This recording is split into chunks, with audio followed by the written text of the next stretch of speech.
want to buy land. But people who have served there, I'm talking about people who went there as NYSC, what do you call them? Youth corpers, who lived there for years. Some of them actually stayed back. A lot of them said the narrative that they have been hearing about Igbo land changed when they got there. Some will tell you that, yeah, they experienced this hostility from some people. Others will tell you that, oh, I experienced the best hospitality of my life in this part of Igbo land. It is the same. If you are a non-Yoruba, you have your own experience of Yoruba land too. There are some places that people will be hostile to you.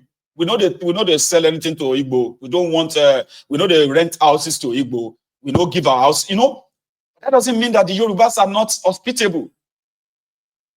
So if you go to Igbo land or any other land, and some people becomes like whatever their mentality is, they say no, we don't want to have Yorubas, or we don't want Hausas, or we don't want this and that. And then you have others, majority of them, so accommodating, so hospitable. And you ignore the stories of those ones who have received hospitality, and you begin to promote the story of the minority that are showing their own, whether you call it hatred, bigotry, tribalism, or whatever it is. And Nigeria is a place where they promote that more. Oh my God, listen to this guy. He is supposed to be an Igbo man, right? Listen. What is this lack of tolerance with the Igbos? Why is it that Igbos are not tolerant of other people? Why is it that Igbos are not welcoming to other tribes in Nigeria? Every tribe in Nigeria has woken up to the reality of this country. They've all understood the fact that no region, no ethnic group in Nigeria is an island. Igbos are claiming that they are being marginalized in Nigeria, and yet we are not doing anything to show that we do not deserve that marginalization. We are not doing anything to discourage this marginalization. We are not embracing people from other parts of the country. We want to be the president of Nigeria. We want an Igbo man to be the president of Nigeria. But we cannot we cannot welcome Nigerians from other parts of Nigeria. How is it possible? Why are we deceiving ourselves? We have IDP camps in every geopolitical zones in Nigeria. In the South, we have IDP camp. Go to Edo State, they have IDP camp there. There is IDP camp in Lagos State. Ogun State, of course. Ogun State has always been a home for refugees from every part of Africa. Ogun State, it has always been a home for every displaced persons in Africa, not just in Nigeria. There are IDP camps in every geopolitical zone in Nigeria except the Southeast. Just for once, they proposed to bring an IDP camp in Imo State, and some youth in Imo State went and burned down a national open university. Are we not aware that both refugees and the internally displaced people belongs to United Nations? They are all children of United Nations. United Nations takes care of these people. United Nations is aware of these people's existence. It is the primary responsibility of United Nations to protect and provide for these people. And you want Biafra, but you cannot receive internally displaced people in your home. What kind of case do you want to make in United Nations so you can have your own country when you are so inhuman, when you are so intolerant, when you are not welcoming to people who are victims of circumstance? Nuisance, Lele. I have heard that is one of the Buhari Shukus. You remember when I used to call out the Buhari Dins, the Buhari Diderins, the Buhari Shukus, the Ngozi Aris, the Nneka Aris. Some said, there is no Buhari Shuku, Omayegun. There is, I said, you see, you have no idea that there are those who are APC, Egbeke-based members in the eastern part of Nigeria. And you know their own campaign strategy is to self-hate. It is to endorse all the negativity things they said about the Igbos. Because they are those people called pick me. You know, those ones that are like, I am Igbo, but I love Nigeria. You get that? The ones that are always going to be on the side of the murderous regime of Nigeria. Because by so doing, it is rewarding. They believe they will be protected. They have a chance for political, for political promotion. They are in Igbo land.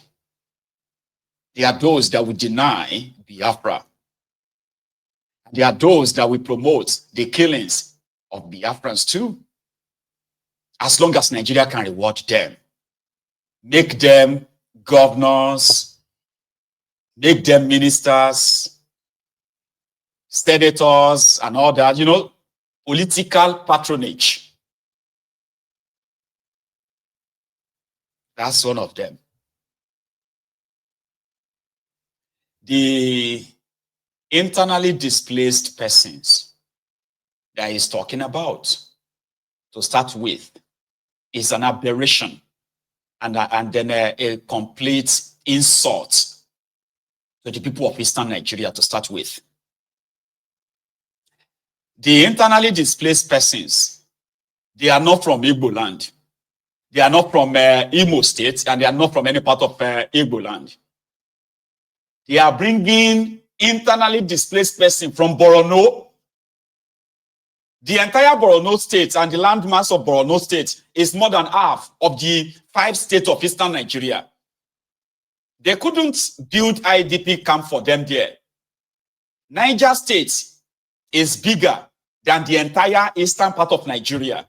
They didn't have, what have you there? These people have no cultural, language, or traditional affiliation with the people of Eastern Nigeria. So if you really want to help the internally displaced people, why transfer them from thousands of kilometers away from their base to come and lodge them in a building in the eastern part of Nigeria? So what people were saying then was that the eastern part of Nigeria does not deserve international airports. They don't deserve international seaports.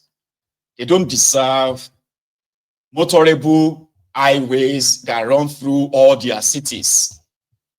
They don't deserve 24 hours electricity, or they don't deserve modern rail system, but they deserve IDP camp. It's an insult. The people you are bringing, the place you are bringing IDP camp to is so smaller that it could be fitted into one local government. They can say, they can say the entire Imo state can be fitted into one single local government in northern Nigeria. The whole state, no more than one local government. And the agenda that everybody knew about, and why. It's not just the Igbos that rejected that. Even non-Igbos rejected that insult. But a self-hating Igbo made a video to say the Igbos are not tolerant. So because they won't take IDP, other people who are living in Imo State, non-Igbos who are living in Imo State, making money in Imo State, living there for decades. Some people have been living there for decades. Nobody ever reminded them that they are non-Igbos until these lunatics of APC, until they appeared in our lives. The Were also made a video, which I want you, the Igbos watching this broadcast, to please tell me if it is true. I know he's lying though, or is making the whole nonsense up. But I decided to bring it to you today. Kindly tell me what this is. The reason why Igbos don't sell land to strangers. Let's even talk about it, because this is a fact and this is also a misconception. Igbos don't sell land, not just to strangers. Igbos don't sell land at all. Before now, in Igbo land, land is God. We worship land.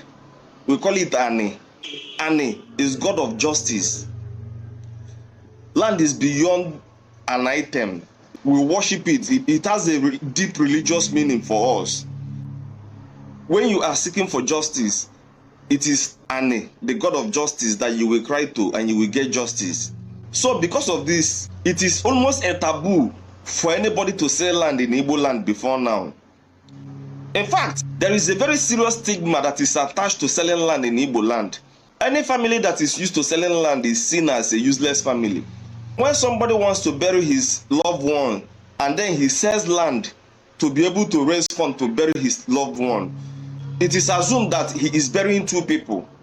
There is this understanding among Igbos that when you sell land to raise money to do business, that money will eventually vanish. That money will become useless.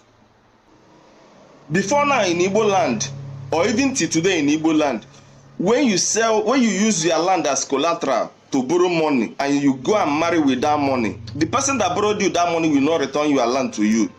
Because when you marry that your wife, she will give you children, and those children are as valuable as that land. There is a deep religious attachment to land in Igbo land. As a matter of fact, when you want to sell land, you will have to approach your homeowner first to see who is going to buy from them. And when they now refuse, you look for somebody in your community to sell to. So when they say Igbos don't sell land, it is not like we don't sell land to Yoruba people or Hausa people or people from other regions. We don't even sell land at all. It is more recently that we started selling land. We worship land. Land is God of justice, Ane, the God of justice. When you read Chinua Achebe's Things Fall Apart, you will understand the reason. Nuisance lele. He's saying it with so much confidence. And that's the problem. You know, the problem is that stupid people, they are very confident and loud. Intelligent people, they are very quiet and doubtful. You will see intelligent people, right? They will review things so severally. Man, am I sure that this answer that I have arrived at, am I sure this is the final answer? I know this is the answer, but am I sure? You know, I'm going to wait for somebody else to work it out and see if they will arrive at the same answer. I'm not going to just go out and say this is the answer. Intelligent people are quiet and doubtful. Foolish people, stupid people, they are very confident and loud. It is recently the God of Ani and the nonsense. And you will see his fellow foolish people, Igbos too, that will be saying, thank you, Jerry, my brother, it's true. Or you will see non-Igbos who have been living in Igbo land for more than 20, 30, 40 years. Who have been married, running businesses, own their own homes, and they will tell you, I bought this, I bought that when I got to Igbo land. And those stories don't make it into... Go on YouTube right now as you are watching this broadcast. Go on to YouTube right now and search for Yoruba communities in Igbo land. You will see hundreds of videos of interviews, you know, documentaries, parties, and stuff like that. That are non-Igbos content. But it was because APC, Ebekebe, came to the national politics of this contraption. We have now been dealing with identity, this, you know, me versus you versus us. You hate us, we hate you. You don't like our this, you don't, you know, all this kind of conversation, the agenda that they are pushing, left, right, and center. That's why some of us say that you better let us all just come together and agree to break up this contraption. Break it up and save lives. You know? So anyway, I have had a wonderful afternoon. So I'm going to keep the rest for later tonight. So, and I am also going to open the line. It will be your chance. And I promise you, okay, it's going to be your chance to call in and to come and say your own mind. And I know that help us people who are watching, okay, you probably will have a chance to call in. Randomly, I take calls on my Egun's Diary Political. But I'm not going to be as nice as I was last night. Because when I see people pushing their foolish questions and stupid narratives, I am not going to be as nice as I was last night. So you better be prepared. Okay? And don't pretend that you like me. Okay? I can see through that. All right? I am not somebody who is comfortable with those who are pushing violence. I need you to remember that as well. So when you're calling into my program, I'm not going to be nice to you. When you begin to kind of push that your stupid, that your terrorist narrative, I will see through it and I'm going to cut you short there, like, hey, Alaye, I know where you are going with this, your stupid questions. This time around, I just thought I should say it. So, what do you call it? Put it that way. I think it is high time that we begin to cut the rubbish now. Okay? Thank you. Then apart from that, the line is open. All right? And when I come back, I will take calls. And if you have to leave, just like the broadcast, at least, I'll see you soon.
You they speak in tongue. I have my first caller on the line. If I get you right, this is a Stanley. Is that right? Or did I lose you? Hello. Okay. I think I lost my first caller. But I have another person on the line, and I think it's Hello. Yes, you are. Yeah. Or did I lose you? Hello. Can you hear me? You might need to mute that broadcast in the background because you are connected now. Can you hear me now? Yes, I can. You need to mute the broadcast in the background. I can still hear myself. Yeah. Can you hear me now? Yeah, it's clearer now. How are you, Baba? Thank you, my brother. You're so welcome, sir. I'm okay. I'm okay. You know, Nigeria is a crime scene. Tell me about and it. Anytime you want to watch a woman who know how to mock her husband, is if anything happened between her husband and next door neighbor. That's how you will see how the woman is very aggressive. Yesterday, there are eruption of information and news which everybody's Everybody is watching. So many people watch to hear good news from Nigeria, outside Nigeria, wherever, whatever that happens about Nigerians. That's what they always watch every day. None of them, any blessing, any good thing that happened between that nation and Biafra, and nobody will escalate the good ones. But as soon as it's the bad one, they will like to escalate it will become the news. You're it. right. Become. What I know, we live in a nation that has human rights at heart and practice it. The invitation of Simon Ekpa it's not first time. It's not a new thing. Right. And for we to sit aside and watch the so-called Finland and the European Union and also the nation that surrounded them is to see how they will practicalize that thing we are trying to copy. This is the time. For those who feel they've been marginalized over the other side and those who has been overtaken, but everything is not in their hand, it's not in our hand. But this is the time we have to watch to see if what we are trying to copy from them is real or not. Okay. Some people will come in this very program in order to trigger you, to provoke you. Well, they have been doing that. I know. And I've been trying to manage I know. as well. It's every time. Every time you are before camera, you're a teacher and you're a learner at the same time. Yes, sir. They know the good word, but they will never use it. Don't allow them to push you. You are one of our national eye. I'm telling you. In all the nation, if Nigeria break tomorrow, there is no nation you will never have national identification. You have dual citizenship. I'm telling you. I'm going to say something quickly. You sound very rational as a rational person. That means somebody who believes that you can disagree to agree with people. That is normal, right? Or you will agree with me as well that there are so many irrational followers of Simon. I'm talking about those ones that people like yourself, right, are pretty much like don't want to be heard. Would you agree with me that there are those who believe that if you disagree with us, you are enemies straight up and all that stuff? I do agree. I do agree with you. The reason is most of that thing is not going to university made you educated somebody. There are people who go through university. There are people whom university go through them. Well, and traveling, when you travel outside the nation, does not mean they have acknowledged knowledge or they have learned something. Some people remain in a chaotic life they have had from time to that, and thing has no end and thing has no beginning. Do not put such people in a leading section. Do not make them a leader of a community or a leader of work. Everything will grant. He's looking for his people. He's looking for his people. That's never move a nation forward. Anybody who fit, who merited to be there, let that person be there. That's what we are working for. That's right. That's what we're working for.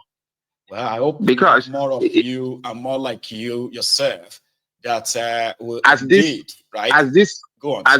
As this Biafran Nigerian EPA game is on now. It's on for everybody to see what's gonna happen. No, nobody like. And that's why somebody like me, somebody like myself has always been very clear. Okay.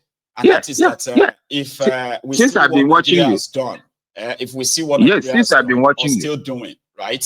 There's no way.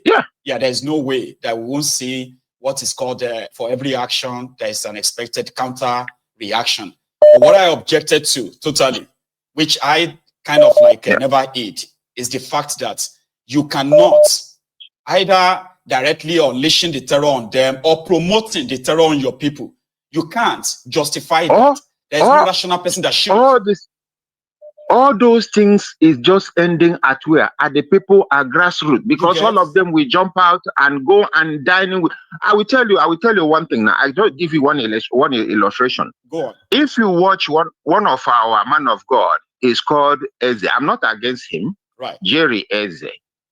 Watch the day he did his birthday. Watch those who made it in a high ground. If you go and watch that video, Right. All those politicians, big men, those who destroy Nigeria, stole oil, all of them gathered, they brought that money and made that surprise party. I do. I remember. In which poor people cannot even open door and come in. They don't know. That is how leadership is. That is how Nigeria is. That's how every nation is. There are people who ought to be there. But when poor man get a poor man of his type, he will just bite him like a crocodile eat a lizard on the street, which is stupid of us. It's very, very stupid of us. This your platform is a educative platform. Thank you very much. It's a place we have time to interact. It's a place where we have to get some information. But when people come there, they try to impose godism in it. I mean, I'm pointing to some of them simply because somebody like myself, I can disagree with Simon. Simon is Simon, man. Right? It's a human being. Anybody's prime minister, whatever they call him.